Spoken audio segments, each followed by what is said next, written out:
Buntis ako. Buntis ako kaya hindi ako makakaalis.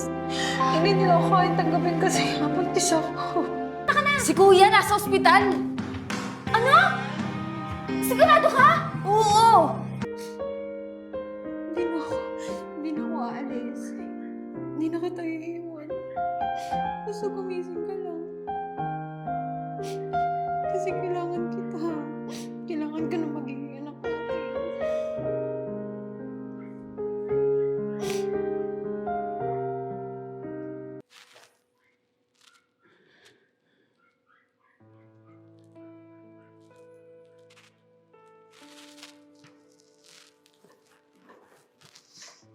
Charles.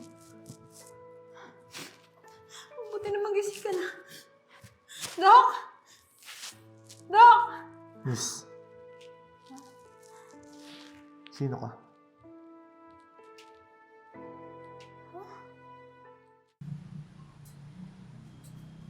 Doc? Doc? Yung pasyente sa room number 25, yung nabagok po. Hindi kasi ako makapasok sa loob kasi hindi niya ako kilala eh. Hindi ko po maintindihan. Ano po bang kondisyon niya? Base kasi sa result, nagkaroon siya ng amnesia. Di pa namin alam kung kailan babalik yung memorya niya. Pero mas maganda kung masasamahan niyo siya habang nagpapagaling. At nang kahit papano, may maalala siya.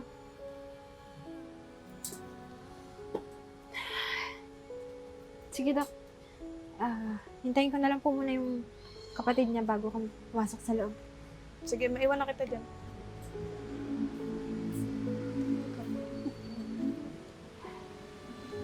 Ate! Sa labas. Ba't nandito ka?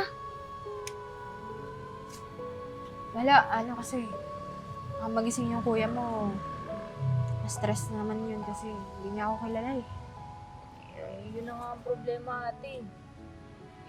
Masama yung tama niya sa ulo kaya hanggang meron siya ng amnesia.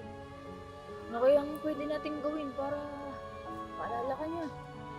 Lalo na, alam ko, madami kang iniisip sa baby mo. Sabi kasi ng doktor, kailangan niya ng kasama para unti-unti niya maalala lahat. Kaya lang, nasaktan ako kapag hindi niya ako naalala eh. Pero ate, hayaan mo na. Hindi nararamdaman mo. Mas maganda kung ipapakita mo kay kuya na papaalala mo sa kanya lahat yung mga dati, yung dating kung paano kayo nagkakilala. Oo, te. Magandang idea yun. Gawin mo kung anong ginagawa sa'yo ni Kuya dati. Ipunta mo siya dun sa lugar kung saan kayo nagkakilala. Siguro, pag nakalabas na lang siya ng ospital, para hindi siya masyadong maguluhan at mag-isip, baka lalo makasama sa kanya eh. Ate, huwag kang mag-alala. Kami ni Pe, tutulong kami sa'yo. Lalo na ako, araw-araw ipapaalala ko kay kuya kung ano yung mga lagi namin ginagawa. Kung saan kanya kilala. Alam mo naman, di ba? Mahal na mahal ka nun. Oo, saka 'di ba, ate may picture kayo ni Kuya. Ipakita mo sa kanya. Para kahit papaano maisip niya na ay kilala ka talaga niya. Ikaw yung girlfriend niya, 'di ba? Para kung maalala niya rin na hiwalay na kami. Ate, hindi pa naman huli ang lahat ah. Nandito ka naman, hindi ka naman umalis para sa kanya eh. Oo, patunay lang yun na hindi mo talaga siya iniwan. Ang importante, te, kahit wala siyang maalala, inaalagaan mo siya. Nandyan siya. Nandyan ka sa tabi niya. Sige, mabuti pa mauna na kayo. Magpapahangin lang ako. Sigurado ka, ate? Hindi ka sasama sa amin sa loob. Susunod na lang ako. Sige, ate. Ingat ka dito. Pala, ate, yung pagkain, papadeliver na lang kasi hindi na kaya ng oras namin eh. Sige, ate, ah. Baka gising na yung kuya mo. Sige, ate.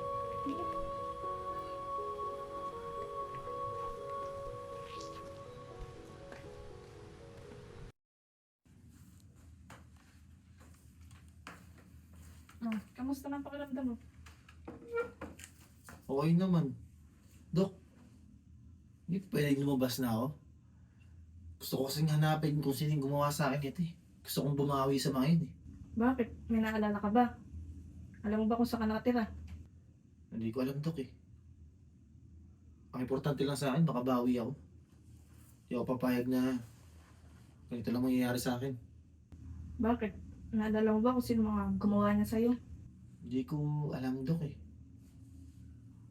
May pumapasok sa isip ko pero malabo. Kung ganon, magpahinga ka na muna. Hindi ka pa pwedeng lumabas. Dok, parang lalo akong manghihina dito eh.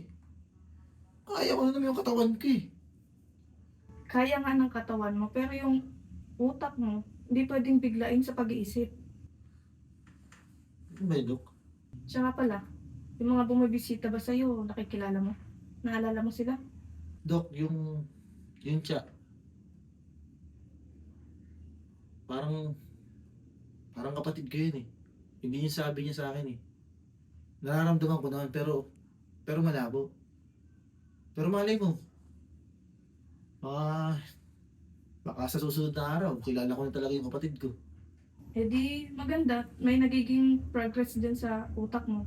Mas maganda na rin na makakausap mo sila para mas may naaalala ka. Sige, Dok. Salamat ah. Di ba pwedeng doon lang kami sa bahay? Sila na lang yung lalaga sa akin. Talagang nangihina ako dito eh. Yan, maganda yan. Pero kailangan ka pa namin obserbahan ng 2 araw. Pag okay na, sabihin ko sa kapatid mo na pwede ka nang i-release. Sige, Dok. Wala namang magagawa eh. Salamat, Dok ah. Sige na, maiba na kita. Huwag matigas ang ulo.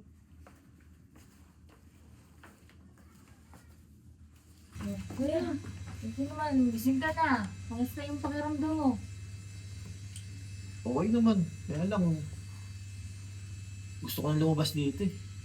Ako ba naman kuya? Siyempre nagpapagaling ka pa, hindi ka pa pwedeng basta-basta lumabas. Teka nga. Kuya ka ng kuya eh. Sigurado ka ba na kapatid kita? Kuya ko naman, pugi ito yun. Mana sa'yo? Ayaw mo pa. Hindi yan ang gusto kong makita. Gusto kong may pruweba tayo kasi Ipakita mo yung picture natin. wala akong maalala eh. Alam mo naman yun eh. Oh. Tumayan picture natin, oh. Oh. Oh. Diba? Magkamukha. Oh. Oo Ilong nga, pa lang parehas na eh. Teka lang. Sino naman to? Kuya. Si Pre, girlfriend ko. Tumboy ka? Talugot si kuya, oh. Nag-joke ka ba? Ikaw, Punch tayo eh. sino ba nakalimot? Ako o ikaw? Ikaw talaga.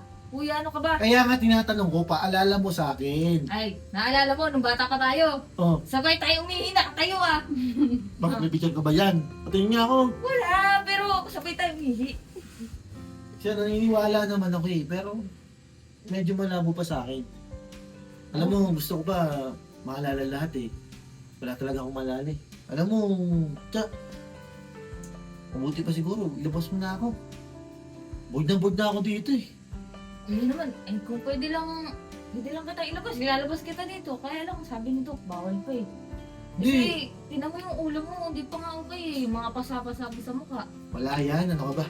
Ang sabi naman sa akin ni Doc, pagka malakas na ako, pwede na lumabas. Tsaka dadalawang araw na namin sinasabi niya, ang gawin mo, ako sabi ko si Doc, sabi mo malakas na ako. Hintayin mo na yung 2 araw kuya, sabit na lang naman na yun eh. Oo, mali mo, may gagawin pang test sa katawan mo. Dalawang araw. Kahit isang araw na lang, pwede na yun. Para mabayaran mo na lahat ng gastusin dito. Lakas-lakas ng katawan ko. Tsaka nga pala. Magulang mo ba tayo? Abay, oo naman kuya. Alam mo ba, alala sa'yo si mama. Kaya lang, hindi siya makatawag eh, kasi nasa trabaho. Kaya nga sabi ni mama, bantayan daw kitang maigi dito eh. Sa trabaho lang pala, ba't di makabisita dito? Kuya, di mo ba ay, oo nga pala, di ka nga pala. Nasa abroad si mama.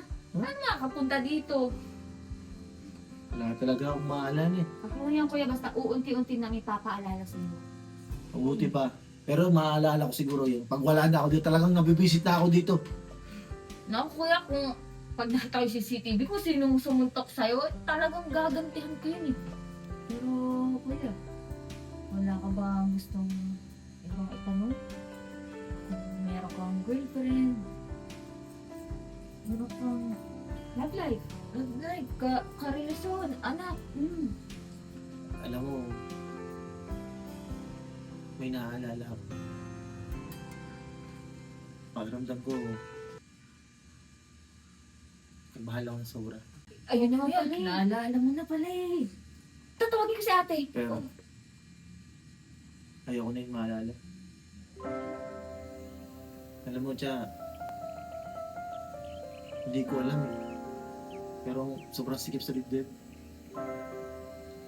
Alam mo, kaya ako siguro nandito. Dahil doon. Kaya, kung pwede lang, hindi ka lang sa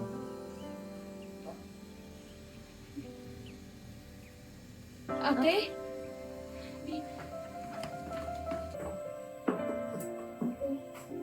Okay po ba? Hindi na sinabi ko.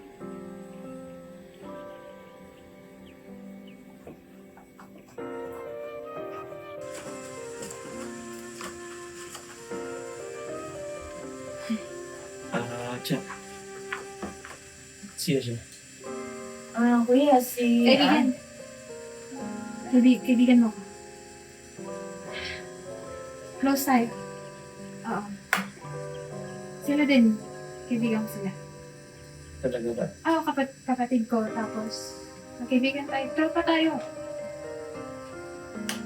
Salamat ha. Alam mo siya, ang bait naman yung kaibigan ko. Kasi, laging gising ako, nakikita ko siya, tulog dito sa tabi ko. Salamat ha. Pero, wala akong maalala eh. Kuya, sigurado ka hindi mo naalala si ate. Kahit ba familiar yung mukha ni ate? Okay lang. Okay naman. Magkaibigan lang naman kami. Diba? Diba? Huwag ka mag-alala. Tulungan ka namin para maalala mo lahat. Teka. Kuya, nasanay ka na ha. Kasi, mahal ka ng kaibigan mo. Kasi lagi yan pupunta Oo. dito. Oo. Oh, mahal ka namin mga kaibigan mo. Tsaka yung kapatid mo. Kapag-sorte ko naman pala sa kaibigan. Saka syempre sa kapatid. May nagmamahal sa akin. Salamat ha. Hindi ko alam kung makakabawi ako sa'yo. Pero huwag ka mag-alala. Pag malakas na ako, babawi din ako sa'yo. Thank you ha. Oo. Mahal kita ha. Kaibigan tayo eh. Di ba? Kami mga kaibigan mo. Mahal ka na. Teka na. Ba't ka umiiyak? Hindi. Masaya lang ako kasi. Kasi visit ka na, tropa. Tropa. Ganun o. Ganyan. Ganyan. Geng-geng tayo eh. Hindi mo naalala? Geng-geng ka. Geng, di ba? Geng-geng. Oo, kuya. Yo! Yo. Yo. Parang, oo ano. Nai-miss na kasi kita eh. Yung mga pag-geng-geng natin. Tropa tayo eh. Salamat ha. Huwag kang mag-alala, kuya. Bahalang araw, maalala mo din yan. Pero kuya, huwag mo bibiglain ha. Kung ano rin naaalala mo. Sana maalala mo lahat ng masasaya. Yung masasaya ka. Kaya mag-alala. Pipilitin ko. Lalo na, andyan kayo. Geng-geng, di ba? Tropa. Yo. Sumay? Oo, medyo nagugutom ako eh. Tropa. Buti ka. Pili mo na ako ng pagkain. Eh, ate. Ngayon ka na kayo. Ate, sama kami namin. Ate. Teka na. Alam mo, napakaswerte ko sa tropa ko ngayon eh. Mahal na mahal ako, no? Pero mo, iniiyakan pa ako. Buti na talaga, walang nangyari sa akin masama. Yung mga Ay. tropa talaga ang pagmahal. Kuya, totoo, mahal na mahal ka nun. Kung alam mo lang. Talaga? Oo. Teka. Tropa ko lang ba talaga yun? Hayaan mo na lang. Unti-unti, maalala mo din yung mga nangyayari noon. Siya, sige. Bumili na muna akong pagkain. No? Gugutom na ako eh. Para makalabas na ako dito. Talagang Bored na ako dito. Oh, sige kuya, dahil naman nalakas ka naman na, pwede naman na kitang iwan eh. Susunod na lang ako sa amin. Hindi, walang problema. Ano ka ba? Sige kuya, dito muna ako.